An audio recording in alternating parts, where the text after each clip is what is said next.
من الشيطان الرجيم بسم الله الرحمن الرحيم نحمده ونصلي على رسوله الكريم وعلى آله وأصحابه وذرياته أجمعين اما بعد معزز سامعین اساتذہ اکرام اور میرے ہم مدارس ساتھیوں السلام علیکم ورحمۃ اللہ وبرکاتہ۔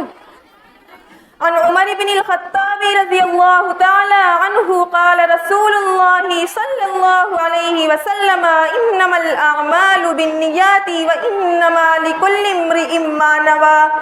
حضرت عمر بن خطاب رضی اللہ تعالی عنہ سے روایت ہے کہ انہوں نے کہا کہ رسول اللہ صلی اللہ علیہ وسلم نے فرمایا کہ سارے اعمال کے اجر و ثواب کا دار و مدار نیت پر ہے اور ہر شخص کو وہی ملے گا جس کی اس نے نیت کی ہے۔ دین کا خواہ کتنا ہی اہم اور ضروری کام کیوں نہ ہو، اگر اس میں انسان کی نیت درست نہ ہو تو وہ کام اللہ تعالیٰ کے نزدیک یہی نہیں کہ بے قیمت ہو جاتا ہے اور اس کا کوئی اجر و ثواب نہیں ملتا، بلکہ ثواب و جزا کے بجائے وہ اس کی سزا کا سبب بن جاتا ہے۔ ایمان لانے کے بعد ایک مومن کے لیے سب سے نیک اور بلند کام ہجرت اور جہاد فی سبیل اللہ ہے، لیکن ہجرت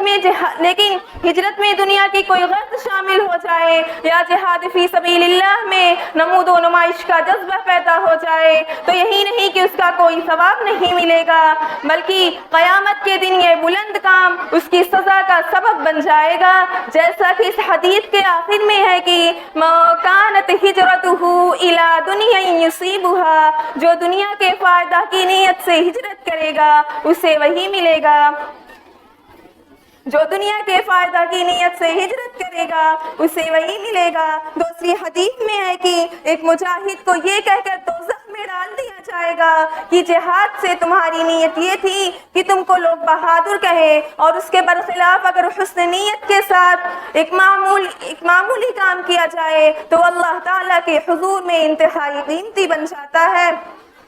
حدیث میں آتا ہے کہ ایک شخص نے ایک پیاسے کتے کو پانی پلا دیا تو اللہ تعالیٰ نے اس کی مغفرت فرما دی۔ نیت کے سلسلے میں یہ بات بھی یاد رکھنی چاہیے کہ ایک بد نیتی ہوتی ہے اور دوسرے بے نیتی ہوتی ہے۔ جس طرح بد نیتی کے ساتھ کیا ہوا اچھا کام بھی برا ہو جاتا ہے، اسی طرح بے شعوری، غفلت، لاپرواہی اور بے نیتی کے ساتھ کیا ہوا کام بھی بے وزن اور غیر مفید بن جاتا ہے۔ شعور اور اچھی نیت ایک چھوٹے سے کام کو انتہائی بلند اور باوزن بنا دیتی ہے۔ اوپر جو حدیث بیان کی گئی ہے اس کا یہی مفہوم ہے۔